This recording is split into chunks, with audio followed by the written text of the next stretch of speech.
Hello bachcho, let's read the question. Which property is due to hydrogen bonding? First, high boiling point of water. Second, solubility of NH3 in H2O. Third, polar nature of halogen acid. Fourth, high viscosity of H3PO4.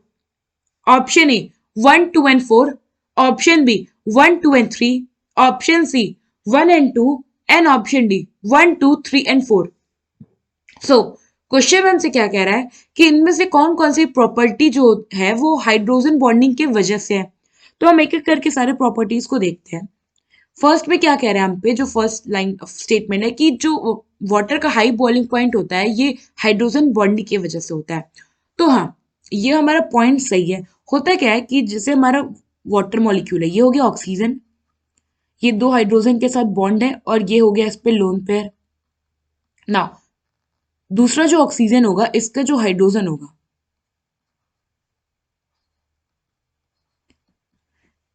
ये क्या करेगा, जो हमारा पहले वाला loan पे water molecule है उसके ऑक्सीजन के लोन पेयर के साथ इंटरेक्ट करके हाइड्रोजन बॉन्ड फॉर्म करता है। ये हाइड्रोजन बॉन्ड जो बनता है, इससे क्या होता है कि जो हमारा मॉलिक्यूल है उसका जो स्ट्रेंथ होता है वो और ज्यादा ही, आप कह लो बॉन्ड स्ट्रेंथ जो होता है वो बहुत ज्यादा हो जाता है, क्योंकि जो हमारा बॉइलिंग पॉइंट है ये डायरेक्टली प्रोपोर्शनल होता है हमारे मॉलिक्यूल के बॉन्ड स्ट्रेंथ से। मतलब मॉलिक्यूल जितना ज्यादा स्ट्रांग होगा, बॉइलिंग पॉइंट उसका उतना ही ज्यादा होगा। इसलिए जो हमारा वाटर है इसका बॉइलिंग पॉइंट जो होता है वो बहुत ज्यादा होता है। नाउ सेकेंड हमें क्या कह रहा है, solubility of NH3 in water. तो होता क्या है, हमने जब NH3 को जब हम वाटर में डालते हैं तो जो हमारा अमोनिया है N, इस पे ये क्या होता है, ये इसने 3 हाइड्रोजन बॉन्ड किया और एक इस पे लोन पेयर होगा, क्योंकि इस पे क्या होता है 5 वैलेंस इलेक्ट्रॉन होते हैं। वाटर में जब डालेंगे तो क्या होगा, ऑक्सीजन, इसका हाइड्रोजन, इसका लोन पेयर। तो ये जो हमारा नाइट्रोजन है ये भी इलेक्ट्रोनेगेटिव है, ऑक्सीजन भी इलेक्ट्रोनेगेटिव है। और यहाँ पे क्या होगा फिर, ये जो हमारा नाइट्रोजन होगा, ये नाइट्रोजन का जो लोन पेयर है और जो हमारा वाटर मॉलिक्यूल का हाइड्रोजन है, ये क्या करेंगे, आपस में इंटरेक्ट करेंगे और यहाँ पे फिर क्या होगा, हाइड्रोजन बॉन्डिंग हो जाएगी, जिस वजह से जो प्रॉपर्टी होती है हमारी NH3 की सॉल्युबिलिटी की वाटर में। सो यहाँ से हमारा क्या हुआ कि सेकंड वाला जो पॉइंट था ये भी क्या है, करेक्ट है। ये भी जो सॉल्युबिलिटी होती है NH3 का वो भी हाइड्रोजन बॉन्डिंग की वजह से ही होता है वाटर में। ना थर्ड हमारे पास क्या कह रहा है कि polar nature of halogen acid. तो हेलोजन एसिड क्या होता है, H और X, जहां पे X क्या है, हेलोजन। ना ये जो आप देखो H और X में, तो X हमारा क्या है, हेलोजन। और हमें पता है कि जो हेलोजन होते हैं वो बहुत ज्यादा हाईली इलेक्ट्रोनेगेटिव होते हैं।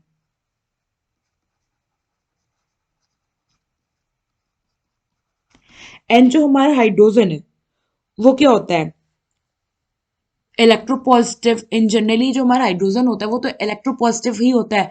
तो जो यहाँ पे पोलर नेचर है वो अराइज करता है due to electronegative difference between the bonding atoms. So polar nature of halogen acid. Now halogen पे हमारा आ गया पार्शियल नेगेटिव चार्ज, हमारा जो हाइड्रोजन है इस पे आ गया पार्शियल पॉजिटिव चार्ज। तो अब ये क्या कर रहे हैं, एक पोलर मॉलिक्यूल की तरह एक्ट कर रहे हैं। तो यही जो पोलर नेचर होता है हेलोजन एसिड का, occurs due to electronegativity difference between bonding atoms.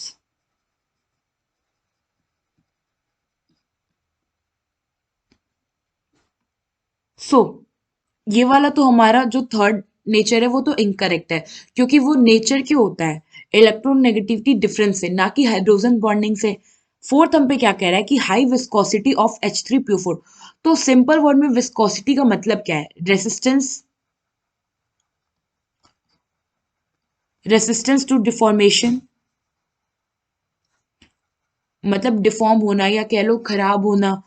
तो अब हम देखते हैं H3PO4 में होता है क्या है। सेंट्रल एटम हो गया फोस्फोरस, डबल बॉन्ड होता है ऑक्सीजन से, ये हो गया OH, ये हो गया OH और ये हो गया OH। सेम ऐसा ही एक और मॉलिक्यूल होगा,